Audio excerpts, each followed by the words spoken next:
Hello students and welcome to today's video. आज की इस वीडियो में हम कवर करेंगे क्लास 12 केमिस्ट्री का चैप्टर सॉल्यूशंस। और उसका जो टॉपिक आज इस वीडियो में हम कवर करने जा रहे हैं वो है vapour pressure and Raoult's law. अभी जो vapour pressure and Raoult's law आपके पास टॉपिक है, ये सभी क्लास 12 में पढ़ने वाले स्टूडेंट्स इसके बारे में जानते होंगे।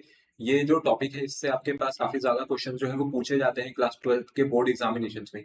सो आज हम इसको पूरा डीपली कवर करेंगे, एक एक पॉइंट इसमें समझेंगे और कहाँ कहाँ से आपके पास क्वेश्चन बन सकते हैं, कैसे कैसे क्वेश्चन बन सकते हैं, वो भी इसमें पूरा हम लोग डिस्कस करेंगे। तो इसको वीडियो को स्टार्ट कर लेते हैं और सबसे पहले स्टार्ट करते हैं जो कि आज का हमारा टॉपिक ही है, विच इज वेपर प्रेशर। देखो, अगर हम लोग वेपर प्रेशर की बात करें कि ये जो वेपर प्रेशर है, वेपर प्रेशर को कैसे डिफाइन किया जा सकता है। अब जैसा इसका नाम है, मींस वो प्रेशर जो कि वेपर्स एक्सर्ट करेंगे। लेकिन वेपर्स प्रेशर एक्सर्ट कहाँ करेंगे? क्या वेपर्स प्रेशर हमारे पास, अगर ये रूम में वेपर्स घूम रही है तो रूम में वेपर प्रेशर एक्सर्ट कर रही है, क्या उसको भी वेपर प्रेशर कह देंगे? कि हर जगह जहां पर वेपर प्रेजेंट है तो वो प्रेशर जो वेपर ने एक्सर्ट किया, क्या वो वेपर प्रेशर था? तो देखिए, इसकी एक स्टैंडर्ड डेफिनेशन होती है। ऐसा नहीं कि कोई भी प्रेशर जो वेपर एक्सर्ट करे वो वेपर प्रेशर होता है। सबसे पहली चीज तो आपको यहाँ पर ये ध्यान रखनी है कि हमारे पास जो अभी वेपर प्रेशर की हम लोग बात कर रहे हैं, ये बात कर रहे हैं किसी एनक्लोज्ड कंटेनर में। जैसे ये मेरे पास एक कंटेनर है, आप ये देख सकते हैं कि हम लोगों ने ये कंटेनर बनाया हुआ है और इसमें ये नीचे क्या है, ये है आपके पास लिक्विड। अब ये लिक्विड जो इसमें रखा हुआ है, अगर मैं कंटेनर को ओपन रखता हूँ, जैसे यहाँ पर ये कंटेनर है, अगर ये ओपन रहेगा तो ये जो लिक्विड की आप सरफेस देख रहे हैं, जो हमारे पास ये टॉप मोस्ट सरफेस है, टॉप मोस्ट सरफेस से क्या होने लग जाएगा, टॉप मोस्ट सरफेस से होने लग जाएगा इवेपोरेशन। इसकी जो टॉप मोस्ट सरफेस है ये आपको क्या कराते हुए दिखेगी, यहाँ पर इवेपोरेशन। अगर इवेपोरेशन होगी तो इवेपोरेशन करते वक्त ये जो आपके पास वेपर्स हैं, ये वेपर्स कहाँ पे जाएंगी? ऊपर वाली साइड कंटेनर में। ये ऊपर जो इस पे आप लोगों ने इसको क्लोज किया हुआ है एक प्लेट से, ये वेपर्स जाकर के इस पे टकराएंगे। तो मींस सेम टाइम पर मेरे पास इवेपोरेशन हो रहा है और उसके बाद जब ये जाकर के कंटेनर की लिड से टकराए या फिर कंटेनर के ऊपर जो आपने प्लेट रखी हुई है उससे टकराएगा, तो क्या होगा, वेपर्स वहां पे कूल डाउन होगी और कूल डाउन होने के बाद वो वापस किस में कन्वर्ट हो जाएंगी? लिक्विड में। तो पहले तो लिक्विड से वेपर बन रही है और उसके बाद वेपर से वापस क्या बन रहा है हमारे पास? लिक्विड। और इस प्रोसेस को हम लोग बोलते हैं कंडेंसेशन। तो मेरे पास सेम टाइम पर इवेपोरेशन भी हो रहा है और सेम टाइम पर यहाँ पर कंडेंसेशन भी हो रहा है। अब ये जो इवेपोरेशन और जो कंडेंसेशन हो रहा है, ये क्लोज सिलेंडर के अंदर हो रहा है या क्लोज कंटेनर के अंदर हो रहा है। टेम्परेचर हम लोगों को चेंज नहीं करना है, टेम्परेचर यहाँ पर फिक्स रखना है। तो देखिए होगा क्या, ये जो आपके पास वेपर्स हैं, ये वेपर्स के मॉलिक्यूल्स आप देख सकते हैं, जो रेड कलर के मॉलिक्यूल्स हैं, गैसेस मॉलिक्यूल्स हैं, मींस वेपर्स मॉलिक्यूल्स हैं। अब ये क्या करेंगे, ये यहाँ पर एक प्रेशर एक्सर्ट करेंगे। किस पर प्रेशर एक्सर्ट करेंगे? टॉप मोस्ट सरफेस पर, लिक्विड की टॉप मोस्ट सरफेस पे। तो लिक्विड के जो टॉप मोस्ट सरफेस पर इस वक्त जो प्रेशर एक्सर्ट किया जाएगा, इस प्रेशर को बोला जाता है वेपर प्रेशर। लेकिन उसके लिए एक कंडीशन होती है और वो कंडीशन ये होती है कि जो रेट ऑफ इवेपोरेशन है वो किसके इक्वल होना चाहिए? रेट ऑफ कंडेंसेशन के लिए। और इस पॉइंट को हम लोग कहते हैं इक्विलिब्रियम पॉइंट। तो इसलिए वेपर प्रेशर की जो स्टैंडर्ड डेफिनेशन है, इसकी स्टैंडर्ड डेफिनेशन में इंक्लूड किया जाता है इक्विलिब्रियम। कि ये हमारे पास वो वेपर प्रेशर है जो वेपर्स एक्सर्ट करेंगे लिक्विड की टॉप मोस्ट सरफेस पर, बट एट इक्विलिब्रियम। और इक्विलिब्रियम पर होता क्या है, इक्विलिब्रियम पर जो रेट ऑफ इवेपोरेशन है वो इक्वल हो जाता है रेट ऑफ कंडेंसेशन के। तो ये होता है हमारे पास वेपर प्रेशर। अभी यहाँ पर जो वेपर प्रेशर है वो ऑब्वियसली बात है कि मैंने एक सिर्फ लिक्विड लिया है, ये कोई लिक्विड सॉल्यूशन नहीं है, हमारे पास प्योर लिक्विड है। जैसा आप इसको वाटर भी समझ सकते हैं, वाटर हो सकता है, पेट्रोल हो सकता है। तो इसके साथ मैंने कोई दूसरा सॉल्यूट यहाँ पर मिक्स नहीं किया, ये मेरे पास अभी है एक प्योर सॉल्वेंट। तो ये हो गया अपने पास वेपर प्रेशर। तो वेपर प्रेशर की स्टैंडर्ड डेफिनेशन जो है वो यहाँ पर लिखी हुई है, आप देख सकते हैं। और इसीलिए मैंने आपको इस मीनिंग, इसका जो डेफिनेशन का मीनिंग है वो भी इसको समझा दिया। दूसरी बात ये होती है कि जो वेपर प्रेशर यहाँ पर एक्सर्ट हो रहा है, अब ये वेपर प्रेशर कितना एक्सर्ट होगा? तो अगला जो इसमें पॉइंट आता है वो होता है फैक्टर्स अफेक्टिंग वेपर प्रेशर। ऐसे कौन कौन से फैक्टर्स हैं जिनसे ये वेपर प्रेशर जो है वो इफेक्ट होते हैं? देखिए, ऑब्वियसली बात है कि वेपर प्रेशर तभी तो बनेगा जब मेरे पास वेपर्स बनेगी। तो अगर किसी लिक्विड से आपको वेपर बनानी है तो उसका क्या तरीका है? पहला तरीका तो ये है कि आप उसको बॉईल कर दो। अगर बॉईल करते हैं तो बॉइलिंग हमेशा कहाँ से होती है? बॉटम से। जबकि इवेपोरेशन कहाँ से होता है? टॉप मोस्ट सरफेस से। तो अगर मैं बॉईल करता हूँ तो बॉईल करने के लिए मेरे को क्या करना पड़ेगा? टेम्परेचर बढ़ाना पड़ेगा। तो पहला फैक्टर जो इसको इफेक्ट करने वाला है वो है आपके पास टेम्परेचर। और याद रहे, टेम्परेचर के जो वेपर प्रेशर है वो डायरेक्टली प्रोपोर्शनल होता है। क्योंकि जितना ज्यादा टेम्परेचर हम लोग इसका बढ़ाएंगे उतनी ज्यादा यहाँ से वेपर्स निकलेंगी, और लार्जर नंबर या लार्जर अमाउंट में वेपर्स निकल रही होगी तो ऑब्वियस सी बात है उसमें आपको एक वेपर प्रेशर में इंक्रीज होता हुआ वहां पर दिखेगा, क्योंकि larger number of molecules gas के एस्केप कर रहे होंगे किसी भी पर्टिकुलर टाइम पर उस हमारे प्योर सॉल्वेंट से। फिर जो इसमें दूसरा फैक्टर आता है, जो दूसरा फैक्टर इसको इफेक्ट करता है, one of the most important चीज वो होता है अपने पास नेचर। नेचर किसका? ये जो आपने लिक्विड यहाँ पर यूज किया है ना, उसका नेचर। देखिए मेरे पास जो लिक्विड है, जैसे मैंने अभी आपको थोड़ी देर पहले बोला, ये वाटर भी हो सकता है, ये पेट्रोल भी हो सकता है, ये आपके पास ऑयल भी हो सकता है, ये हनी भी हो सकता है। तो ये तो मेरे हाथ में है कि मैं यहाँ से किसी भी नेचर का लिक्विड उठा करके ला सकता हूँ। देखो जो आपके पास लिक्विड है, जो आप यहाँ पर लेकर के आ रहे हो, अगर वो लिक्विड आपके पास वोलाटाइल है, तो जो वेपर प्रेशर है वो आपका वैसे ही हाई हो जाएगा। थोड़ा बहुत भी अगर आप टेम्परेचर बढ़ाओगे, उससे ही आपको वेपर प्रेशर में काफी ज्यादा जो इंक्रीज है वो देखने को मिलेगा। क्योंकि वोलाटाइल क्या होते हैं? वोलाटाइल सब्सटेंसेस हमारे पास वो सब्सटेंसेस होते हैं जो कि आपके पास लार्जर अमाउंट की वेपर्स प्रोड्यूस करके दे देते हैं रूम टेम्परेचर पे ही।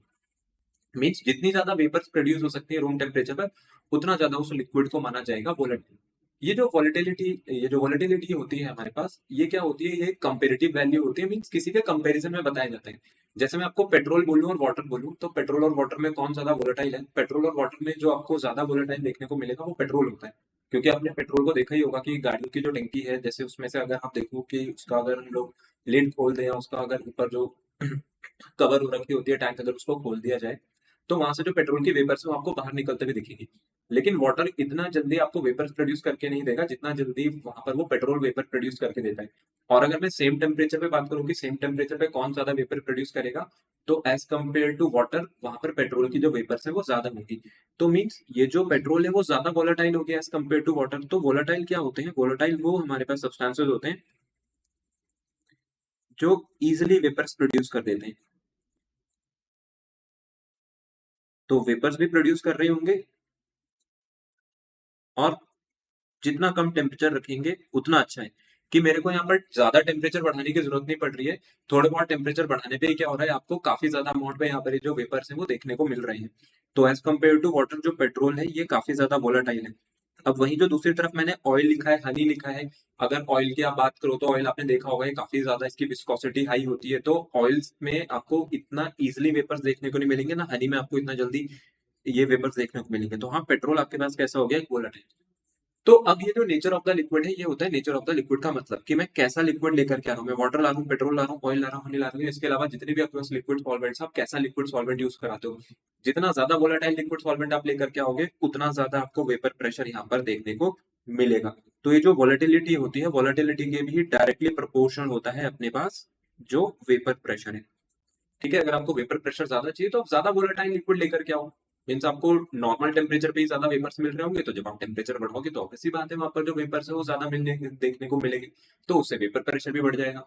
अब इसके बाद चलते हैं हमारे आज के नेक्स्ट टॉपिक पर, जो कि है vapour pressure of liquid solutions. देखिए अब लिक्विड की बात नहीं हो रही है, बात हो रही है यहाँ पर लिक्विड सॉल्यूशन की। मीन्स जो आप यहाँ पर प्योर सॉल्वेंट लेकर के आओगे, उस प्योर सॉल्वेंट में मैं किसी भी तरीके का सॉल्यूट यहाँ पर डिसॉल्व करूंगा, और अब देखेंगे कि जो वेपर प्रेशर है इस सॉल्यूशन का, वो as compared to pure solvent ज्यादा होता है, कम होता है, या इक्वल रहता है। ये सारे फैक्टर्स हम लोग यहाँ पर डिस्कस करेंगे। तो इसमें आपके पास जो सबसे पहला टॉपिक आ रहा है, वहां से अब शुरुआत हो जाएगी रॉल्स लॉ की। अभी रॉल्स लॉ को भी देखते हैं कि रॉल्स लॉ आपको क्या बताते हैं।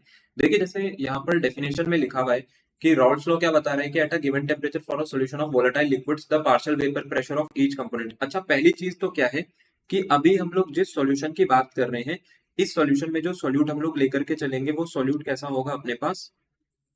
वोलाटाइल।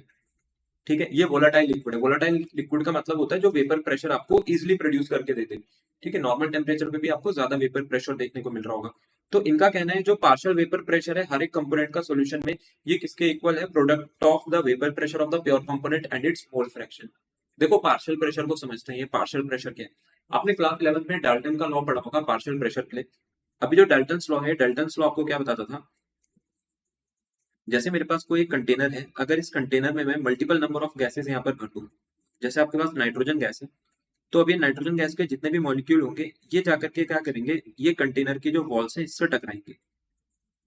अगर ये नाइट्रोजन के गैसियस मॉलिक्यूल्स जाकर के कंटेनर की वॉल से टकराते हैं, तो ये कंटेनर की वॉल पे क्या एक्सर्ट करेंगे? कंटेनर की वॉल पे एक्सर्ट करेंगे यहाँ पर प्रेशर।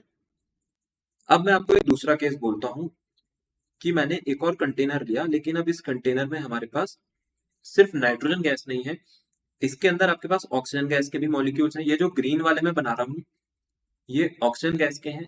फिर उसके बाद जैसे हमने लास्ट टाइम येलो वाले बनाए थे, येलो वाले रहेंगे हमारे पास नाइट्रोजन गैस के, और एक और गैस ले आते हैं हम लोग, मैं कहता हूँ एक और गैसेस मॉलिक्यूल है यहाँ पर, वो है हाइड्रोजन। तो इन सबको कर देते हैं यहाँ पर मिक्स।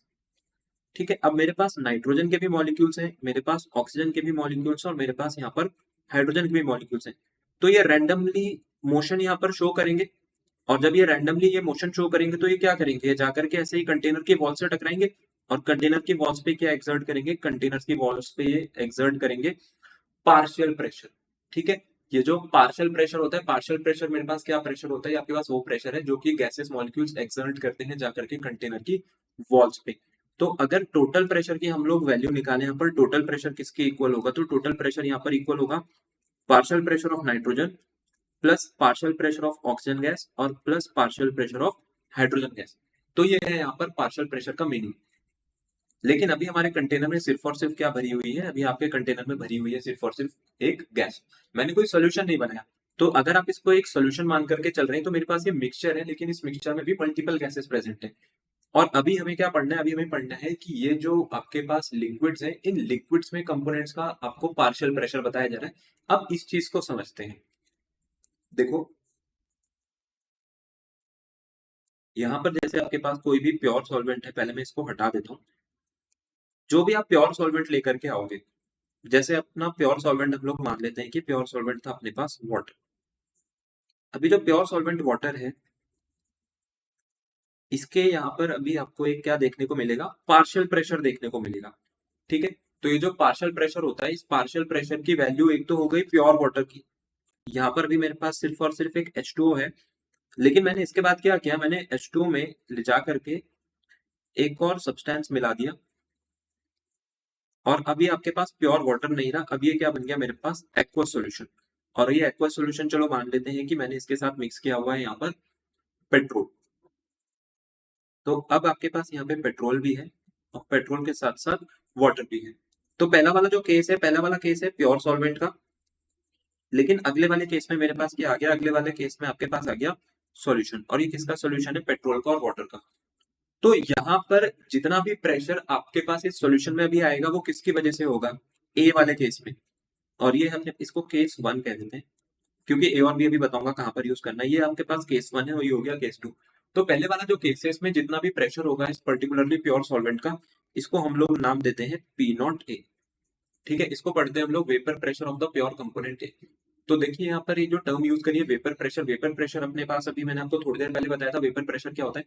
तो ये वेपर प्रेशर हो गया प्योर कंपोनेंट का, इसलिए हम लोग इसको डिनोट करते हैं P0A से।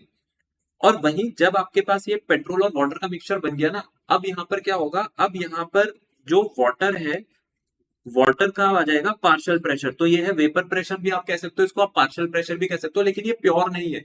क्यों, क्योंकि अब वाटर के साथ साथ यहाँ पे क्या मिला हुआ है, पेट्रोल भी मिला हुआ है। तो ये हो गया आपके पास vapour pressure of the component है, ना कि vapour pressure of the pure component है।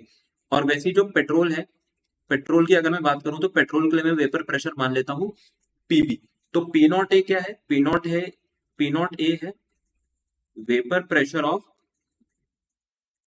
प्योर कंपोनेंट ए, और कंपोनेंट ए अपने पास क्या है, सॉल्वेंट। और जो कंपोनेंट बी क्या है, वो है आपका सॉल्यूट, क्योंकि मैंने पेट्रोल बाद में मिलाया था। तो ये होता है vapour pressure of pure component ए। और वही जो ये पी ए आप देख रहे हो, इसको हम कहते हैं vapour pressure of A in the solution. और ये होता है अपने पास पार्शियल वेपर प्रेशर। और वैसे ये हो गया partial vapour pressure of be in solution. तो जहां पर ये नॉट लगा हुआ होता है ना, नॉट का मीन क्या है, नॉट का मीनिंग है अपने पास vapour pressure of the pure component. Means जब उस कंटेनर में सिर्फ मेरे पास प्योर कंपोनेंट ए ही प्रेजेंट था, मतलब सिर्फ पूरा वाटर प्रेजेंट था, तो उसको कहते हैं प्योर वेपर प्रेशर उस कंपोनेंट का। और अगर उस कंपोनेंट को अगर मैं वाटर की जगह हटा करके पेट्रोल कर दूं, तो अब वो बन जाएगा P0B। तो P0B क्या हो जाएगा, vapour pressure of the pure component B. तो ये जो रॉल्स लॉ है, ये रॉल्स लॉ आपको क्या बता रहा है कि vapour pressure of the each component in the solution. ये जो वेपर प्रेशर है हर एक कंपोनेंट का, जैसे P है, सबसे पहले ए जो है अपने पास, वो अब आपको ध्यान रखना है इस पूरे चैप्टर में, जो कंपोनेंट ए होगा वो सॉल्वेंट होगा, और कंपोनेंट बी अपने पास क्या होगा, ये होगा अपने पास सॉल्यूट। जैसे हम हर जगह क्या करते थे, सॉल्यूट के मानते थे सॉल्वेंट को भी, यहाँ पे ऐसा नहीं है। उसका एक सिंपल सा लॉजिक है। देखो जब भी आप सॉल्यूशन बनाते हो तो पहले आप क्या लेके आते हो, पहले आप सॉल्वेंट लेकर के आते हो। तो पहले सॉल्वेंट आएगा, फिर सॉल्वेंट में सॉल्यूट मिलाए जाते हैं। तो इसीलिए पहले ए आएगा और ए के बाद क्या आएगा आपके पास, ये पी मींस सॉल्यूट। तो जो पीए है, PA means vapour pressure of component A in the solution, ये किसके इक्वल है, रॉल्स लॉ कह रहा है ये इक्वल है vapour pressure of the pure component multiplied by its mole fraction. तो P not A into X A कि पार्शियल प्रेशर या partial vapour pressure of the component in the solution is equals to the product of pure vapour pressure multiplied by its mole fraction. तो वैसे भाई अपने पास ये PV क्या हो जाएगा, पीवी की वैल्यू आ जाएगी यहां से P not B into X B. ठीक है, क्यों, क्योंकि ये जो पेट्रोल है, पेट्रोल आपके पास कैसा है, सॉल्यूट है, एक पेट्रोल अपने पास एक वोलाटाइल सॉल्यूट है, ये भी आपको ध्यान रखना है। अगर ये वोलाटाइल नहीं होता तो फिर ये वेपर्स भी प्रोड्यूस करके नहीं देता। तो पेट्रोल मेरे पास वोलाटाइल सॉल्यूट हो गया। तो पीए की जो वैल्यू है वो किसके इक्वल आ गई यहाँ पर, पी नॉट ए एक्स से, और पीबी की वैल्यू किसके इक्वल आ गई यहाँ से, P not B into X B के। अब मेरे को क्या करना है, मेरे को निकालना है यहाँ से टोटल प्रेशर। देखो अब यहाँ से टोटल प्रेशर निकालते हैं कि टोटल प्रेशर कैसे निकाला जाएगा। तो टोटल प्रेशर निकालने के लिए आपको क्या करना है, टोटल प्रेशर निकालने के लिए आपको इसका कर देना है सम। तो जब मैं यहाँ से सम करूंगा तो P किसके इक्वल होगा, पीए प्लस पीबी के। तो आपके पास जो ये टोटल प्रेशर आ गया, ये आ गया पीए प्लस पीबी, क्योंकि मेरे पास जो कंपोनेंट ए है वो भी वेपर प्रेशर में कंट्रीब्यूट करेगा और कंपोनेंट बी भी यहाँ पर वेपर प्रेशर में कंट्रीब्यूट करेगा, बिकॉज जो ये पेट्रोल था ये वोलाटाइल होता है। ठीक है, अभी अभी हम लोग आगे जाकर के इसमें एक नॉन वोलाटाइल का केस भी देखेंगे, तो आप लोग नॉन वोलाटाइल में देखना कि नॉन वोलाटाइल में जो चीजें है वो कैसे चेंज हो जाती है। तो ये तो था अपने पास vapour pressure of liquid liquid solutions and Raoult's law. तो मैंने जो पहला जो सॉल्वेंट लिया था वो भी लिक्विड था, और उसके बाद जो सॉल्यूट मिलाया वो भी आपके पास लिक्विड फेज में ही होता है। अब आगे चलते हैं जो कि है vapour pressure of solids in liquids. देखिए अभी क्या किया जा रहा है, जो लिक्विड सॉल्यूशन था अभी लिक्विड सॉल्यूशन को चेंज कर दिया हम लोगों ने, और लिक्विड सॉल्यूशन की जगह यहाँ पर इंट्रोड्यूस करा दिया है किसको, एक सॉलिड सॉल्यूट को।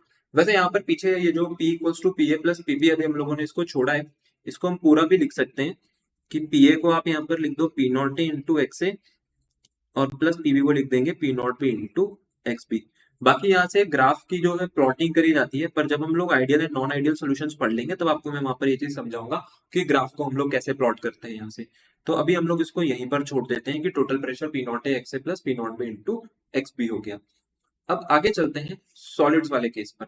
देखिए जो सॉलिड्स होते हैं आपके पास, ये सॉलिड्स क्या होते हैं, सॉलिड्स वोलाटाइल तो होते ही नहीं है, सॉलिड्स तो नॉन वोलाटाइल है। तो पहली बात तो आपको यही चीज यहाँ पर ध्यान रखनी है कि जो सॉलिड्स यहाँ पर रहेंगे ये नॉन वोलाटाइल होते हैं, और जो नॉन वोलाटाइल चीजें हैं, नॉन वोलाटाइल चीजें इजिली वेपर प्रोड्यूस करके नहीं देती है। इसका मतलब ये सॉल्यूशन में वेपर प्रेशर में कंट्रीब्यूट भी नहीं करेंगी। देखो कैसे, एक एग्जांपल से आपको मैं समझाता हूँ। सोचो कि आपने जैसे यहाँ पर ये कंटेनर में सिर्फ यहाँ पर वाटर ले रखा है, तो अगर आपने सिर्फ वाटर रखा हुआ है तो ये मेरे पास क्या हो गया, ये हो गया मेरे पास प्योर सॉल्वेंट। तो जो ये येलो वाले मॉलिक्यूल्स हैं ये है प्योर सॉल्वेंट के मॉलिक्यूल्स, मींस वाटर कह देते हैं चलो। तो कंपोनेंट जो ए है, कंपोनेंट ए है अपने पास वाटर। फिर उसके बाद आपने क्या करा, उसके बाद आपने इस कंटेनर के अंदर एक सॉल्यूट मिलाया, और ये जो सॉल्यूट था ये वोलाटाइल नहीं था, ये नॉन वोलाटाइल था, और ऊपर से सॉलिड फॉर्म में। ठीक है, अब ये सॉलिड फॉर्म में है तो चलो कह देते हैं कि ये आपके पास है ग्लूकोज। ठीक है, ग्लूकोज कह दो, चाहे आप यहाँ पर सॉल्ट कह दो, तो चलो सॉल्ट को यूज कर लेते हैं। सॉल्ट मेरे पास सॉलिड फॉर्म में रहेगा। तो ये है जो रेड वाले आप मॉलिक्यूल्स देख रहे हो, ये सॉल्ट के मॉलिक्यूल्स हैं। अब होगा क्या, ये जो सॉल्ट के मॉलिक्यूल्स हैं ये तो नॉन वोलेटाइल होता है नेचर में, तो ये जब सॉल्यूशन आपके पास बन करके आ गया है तो सॉल्यूशन में क्या होगा, सॉल्यूशन में अब जो वेपर प्रेशर होगा as compared to pure solvent यहाँ पर कम हो जाता है। देखो कम क्यों होता है, जब तक आपके पास प्योर सॉल्वेंट सिर्फ वाटर प्रेजेंट था तो वहां पर जो वेपर प्रेशर है वो हाई है, क्योंकि मेरे पास ये क्या है, प्योर लिक्विड है। तो वाटर यहाँ पर अपना रूम टेम्परेचर पे भी थोड़ी बहुत वेपर्स तो प्रोड्यूस कर ही रहा होगा। पर अब क्या होगा, ये जो लिक्विड की जो टॉप मोस्ट सरफेस है जहां से गैसियस मॉलिक्यूल्स लीव करेंगे, इसमें क्या होगा, इसमें आकर के ये सॉलिड पार्टिकल्स इकट्ठा हो जाएंगे। सॉलिड पार्टिकल्स ये मैं कहूं ये है आपके पास सॉलिड सॉल्यूट, जो सॉलिड सॉल्यूट डाला है आपने ये उसके मॉलिक्यूल्स है। तो अगर ये सॉलिड सॉल्यूट के मॉलिक्यूल्स है तो ये जाकर के टॉप मोस्ट लेयर पे इकट्ठा होंगे, क्योंकि लीक तो करेंगे नहीं। अब ये खुद भी नहीं जाएंगे और ये वाटर के मॉलिक्यूल्स को भी नहीं जाने देंगे, क्योंकि ये खुद तो यहाँ से लीव नहीं कर रहे हैं, लेकिन दूसरे वाले के लिए भी इन्होंने रास्ता रोक लिया है। अब यहाँ पर ये जो रास्ता रुक गया, इसके कारण क्या हुआ है, इसके कारण जो वेपर प्रेशर है सॉल्यूशन का वो मेरे पास ओवरऑल यहाँ पर डिक्रीज कर जाएगा। बिकॉज अब जो वाटर कंट्रीब्यूट कर पा रहा था पहले जितना प्योर सॉल्वेंट रह करके, अब वो ये उतना कंट्रीब्यूशन नहीं दिखा पाएगा। तो नॉन वोलेटाइल सॉल्यूट खुद तो कोई कंट्रीब्यूशन दिखाते नहीं है, लेकिन सामने वाले को भी रोकते हैं कंट्रीब्यूशन दिखाने से, और इसके कारण जो ओवरऑल वेपर प्रेशर उसमें क्या आ जाती है, कमी आ जाती है, या फिर वेपर प्रेशर में आपको लोवरिंग देखने को यहाँ पर मिलेगी। तो ये वाली जो चीज है इसी को हम लोग बोलते हैं relative lowering in vapour pressure, और इसी को भी हम लोग डिस्कस करेंगे जब आपके पास रॉल्स लॉ आएगा अपनी ओरिजिनल फॉर्म में। तो इस बार जो मेरे पास बी है, ये जो बी कंपोनेंट आप देख रहे हो ये है एक सॉल्ट, और ये कैसा होता है, ये होता है नॉन वोलेटाइल। और वही जो ए था, ए हम लोगों ने फिर से वाटर ही ले रखा है, मींस ये तो सॉल्वेंट है।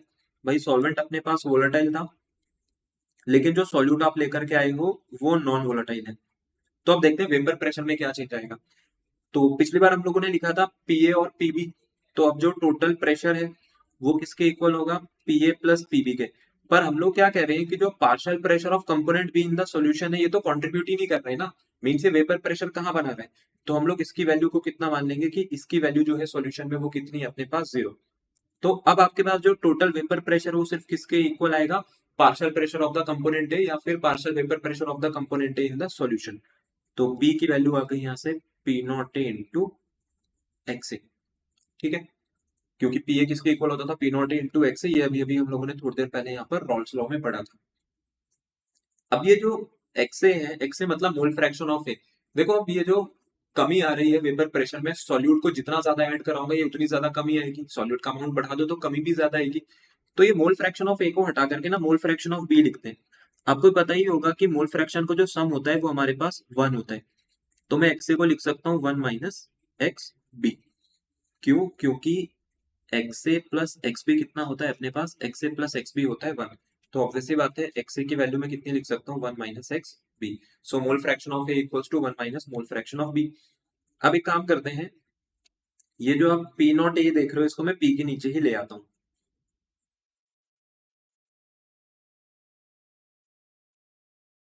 तो ये हो जाएगा P upon P not A equals to 1 minus X B. अब अपने को मोल फ्रैक्शन ऑफ बी निकालना है, तो मोल फ्रैक्शन ऑफ बी को भेज देते हैं इधर, लेफ्ट हैंड साइड इधर पॉजिटिव का हो जाएगा और इसे इधर ले आते हैं।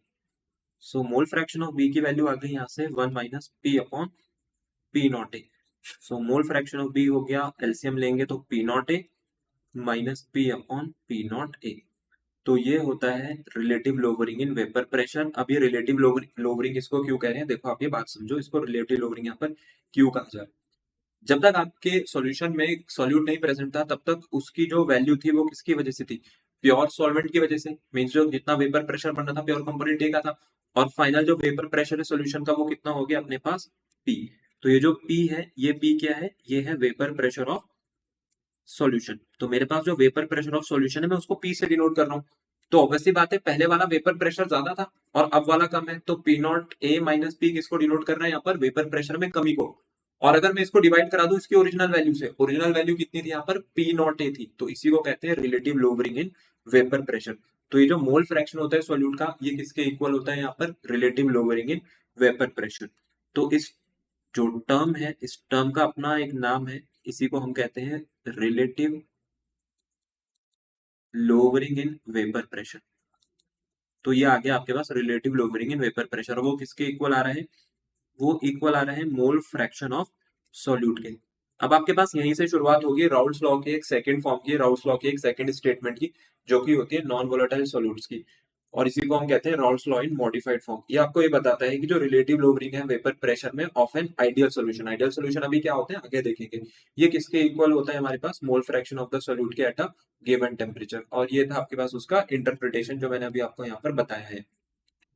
तो आई होप आपको ये वाली चीज यहाँ पर अच्छे से समझ आई होगी कि relative lowering in vapour pressure क्या है, और ये आपको कब देखने को मिलेगी, जब आपके पास सॉलिड सॉल्यूट आएगा, और वो सॉलिड सॉल्यूट कैसे नेचर का होगा, नॉन वोलेटाइल नेचर का। तो भाई वो खुद तो कंट्रीब्यूट करेगा नहीं, और जो सॉल्वेंट कंट्रीब्यूट करा तो उसको भी कंट्रीब्यूट नहीं करने देगा। ये सेम वैसा ही है जैसे कि आप सोचोगे आपका कोई एक दोस्त है, तो पहले आप अकेले थे, जिसको घूमना फिरना काफी पसंद था, तो अपने मन मर्जी से कोई भी काम कर सकते थे। लेकिन थोड़ा सा समझदार इंसान आपका दोस्त बन गया और उसको पढ़ाई लिखाई पसंद है, अच्छी अच्छी बातें करता है। अब क्या होगा कि अगर वो आपका दोस्त बना है तो आप दोनों एक ही साथ स्कूल जा रहे हो, ट्यूशन जा रहे हो, साथ में घूम फिर रहे हो, तो अगर आप कोई भी अपना काम अपनी इच्छा से करना चाहोगे तो वो आपको अपनी इच्छा से काम नहीं करने देगा, क्योंकि उसको पता है कि यार ये अगर क्लास मिस करके घूम रहा है तो आपको जाने नहीं देगा।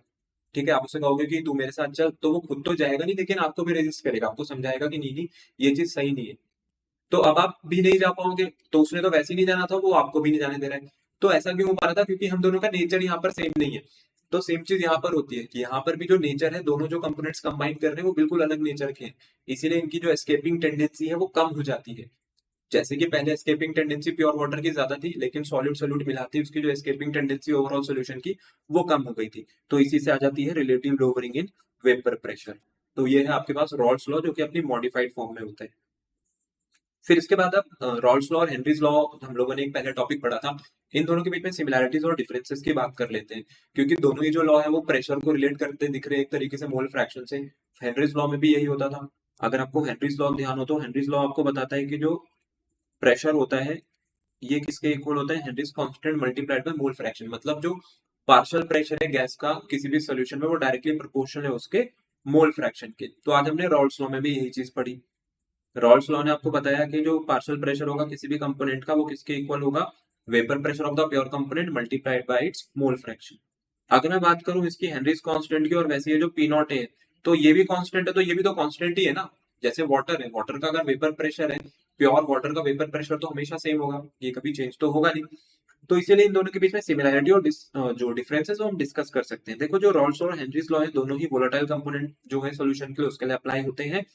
और उसके साथ साथ दोनों ही लॉ आपको ये बताते हैं कि जो वेपर प्रेशर है हर एक कंपोनेंट का वो किसके डायरेक्टली प्रोपोर्शनल है? उसके मोल फ्रैक्शन के। गैसेस में भी वही होता था हेनरीज लॉ के लिए, और यहाँ पर रॉल्स लॉ में भी यही हो रहा था। लेकिन अब इन दोनों में डिफरेंस क्या है? देखो, अगर मैं डिफरेंस की बात करूं तो जो आज हम लोगों ने रॉल्स लॉ पढ़ा था, रॉल्स लॉ आपको क्या कर रहा है? ये बता रहा है कि जो प्रोपोर्शनलिटी कांस्टेंट है, प्रोपोर्शनलिटी कांस्टेंट यहाँ पर आ रही है in terms of vapour pressure of the pure component है। जैसे पी नॉट है, तो यहाँ पर जो प्रोपोर्शनलिटी कांस्टेंट रहता है ये प्योर वेपर प्रेशर कंपोनेंट के टर्म में होता है। वही जो हेनरीज लॉ था, हेनरीज लॉ की वो जो वैल्यू है जिसको हम के एच यहाँ पर लिखते थे, इसकी वैल्यू एक्सपेरिमेंटली यहाँ पर डिफाइन होती है। तो ये वैल्यू जो एक्सपेरिमेंटली यहाँ पर डिफाइन हो रही है ये हेनरीज कांस्टेंट के एच से एक्सप्रेस होता है। वही जो राउल्स लॉ है, राउल्स लॉ का जो आपको कांस्टेंट देखने को मिल रहा है वो पी नॉट या पी नॉट बी, वो हमारे पास कैसी क्वांटिटी हो गई? वेपर प्रेशर वाली क्वांटिटी हो गई। तो ये तो हो गई इन दोनों के बीच में सिमिलैरिटी और डिफरेंसेस। अब अगले टॉपिक पे आ जाते हैं जिसको हम लोग यहाँ पर बोलते हैं रॉल्स लॉ ऐसा special case of Henry's law. देखो, अगर रॉल्स लॉ की बात करें कि रॉल्स लॉ और ये जो हेनरीज लॉ अगर इनको कंपेयर करें तो देखा जाए तो ये दोनों लॉ एक तरीके से सिमिलर ही होते हुए दिखेंगे। अब देखो कैसे। अगर मैं हेनरीज लॉ की बात करूं तो हेनरीज लॉ क्या है? P इक्वल्स टू के एच इंटू एक्स। ये हो गया अपने पास हेनरीज लॉ।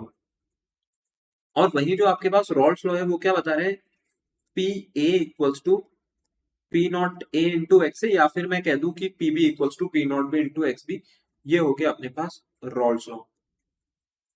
अब जो रॉल्स लॉ की सिमिलैरिटी है कि रॉल्स लॉ और जो हेनरीज लॉ है वो एक दूसरे का स्पेशल केस कब बन जाएंगे? अगर इसको मैं सेम कर दूं, अगर हेनरीज कांस्टेंट की वैल्यू किसके इक्वल हो जाए? पी नॉट ए के। तो भाई फिर दोनों चीजें सेम ही तो हो गई कि यहाँ से भी जो पार्शियल प्रेशर है गैस का वो किसके इक्वल आएगा? मोल फ्रैक्शन के। और यहाँ से भी जो पार्शियल प्रेशर है उस कंपोनेंट का वो किसके इक्वल आएगा? उसके मोल फ्रैक्शन के। अगर इन दोनों की वैल्यू सोचो वाई वाई आ रही है तो ये भी वाई होगा और ये भी वाई होगा, तो वैल्यू तो सेम ही देंगे। तो इसलिए रॉल्स लॉ एक हेनरीज लॉ का स्पेशल केस हमारे पास बन जाता है अगर आपके पास हेनरीज कांस्टेंट किसके इक्वल हो जाए किसी भी कंडीशन में पी नॉट ए के। तो बाकी इसके लिए जो चीजें होती हैं इसको हम लोग आगे और डिस्कस करेंगे जब ये चैप्टर आगे जाएगा कि ये चीज होती कैसे है। अभी देखो, इस चीज को हम लोग कैसे समझ सकते हैं। हमारे पास कुछ सॉल्यूशंस ऐसे होते हैं जहां पर जो सॉल्वेंट है वो सॉल्वेंट आपको इस तरीके से देखने को मिलेगा कि वो हेनरीज लॉ को ओबे कर रहा है। कि अपने पास जो सॉल्वेंट था सॉल्यूशन के अंदर की मैं बात कर रहा हूँ, ये किसको ओबे कर रहा है? ये ओबे कर रहा है रॉल्स लॉ को। तो आपके पास ये जो सॉल्वेंट है ये रॉल्स लॉ को ओबे कर रहा है, और वही जो सॉल्यूट है वो क्या करते हैं? ये हेनरीज लॉ को ओबे करते हैं। तो सेम टाइम पर मेरे को सॉल्वेंट जो है, सॉल्वेंट यहाँ पर देखने को मिल रहा है कि वो रॉल्स लॉ को फॉलो कर रहा है, लेकिन उसी वक्त देखने को मिला कि जो सॉल्यूट था वो किसको फॉलो कर रहा था यहाँ पर? हेनरीज लॉ को। तो इस समय जो रॉल्स लॉ और जो हेनरीज लॉ है वो दोनों एक दूसरे के बिल्कुल साथ चल रहे हैं। एक कंपोनेंट रॉल्स लॉ फॉलो कर रहा है, एक कंपोनेंट यहाँ पर हेनरीज लॉ फॉलो कर रहा है। अब देखो, ये हर एक सिचुएशन में ट्रू नहीं होता है कि जैसे सॉल्वेंट है, अगर सॉल्वेंट ने रॉल्स लॉ को बिल्कुल फॉलो किया तो सॉल्यूट जो है वो हेनरीज लॉ को फॉलो कर ही रहा होगा। ये जरूरी नहीं है कि ऐसा हमेशा हो, बट प्रैक्टिकली कुछ सॉल्यूशंस में ऐसा देखा गया। जैसे कि अगर मैं आपको बोलूं ये चीज कब बनती है, अगर आप इनफाइनाइट डाइल्यूशन पर पहुंच जाओगे। तो इनफाइनाइट डाइल्यूशन पर क्या होगा? डाइल्यूशन करने पर क्या होता है? सॉल्वेंट का अमाउंट हम लोग बढ़ाते चलते हैं। अगर आप सॉल्वेंट का अमाउंट बढ़ाते हुए चलोगे तो जो सॉल्यूट का अमाउंट है वो एक टाइम पर उसके कंपैरिजन में कुछ भी नहीं बचेगा, नेग्लिजिबल बचेगा। ये ऐसा ही हो जाएगा जैसे 1 लीटर पानी में आपने 1 ml पेट्रोल डाला है, 1 लीटर पानी में 1 ml, तो 1 लीटर पानी मतलब 1000 ml पानी के सामने मैं 1 लीटर पेट्रोल, वो 1 ml पेट्रोल को तो इग्नोर कर दूंगा। मीन्स इनफाइनाइट एडिशन पर क्या हो रहा है, जो मोल फ्रैक्शन है ना पी का, ये किसको अप्रोच कर रहा है, जीरो। इसका जो मोल फ्रैक्शन है वो जीरो को अप्रोच करेगा। तो वहां पर आपको मोस्टली ये वाली कंडीशन जो है वो देखने को मिलती है, जहां पर रॉल्स लॉ जो है वो सॉल्वेंट फॉलो करने लग जाते हैं, और जो हेनरीज लॉ है इसको ये सॉल्यूट फॉलो करने लग जाते हैं। तो ये था हमारे आज के इस लेक्चर का last topic, one of the most important topic, कई बार पूछ लेते हैं। तो इसी के साथ आज की इस वीडियो को हम लोग यहीं पे खत्म करते हैं। आई होप आपको आज जितने टॉपिक समझाए गए हैं वो अच्छे से समझ आए होंगे। इससे रिलेटेड कुछ भी डाउट्स एंड क्वेरीज आप नीचे कमेंट करके बता सकते हैं। तो जल्दी मिलेंगे हमारी इस चैप्टर के एक नेक्स्ट वीडियो में।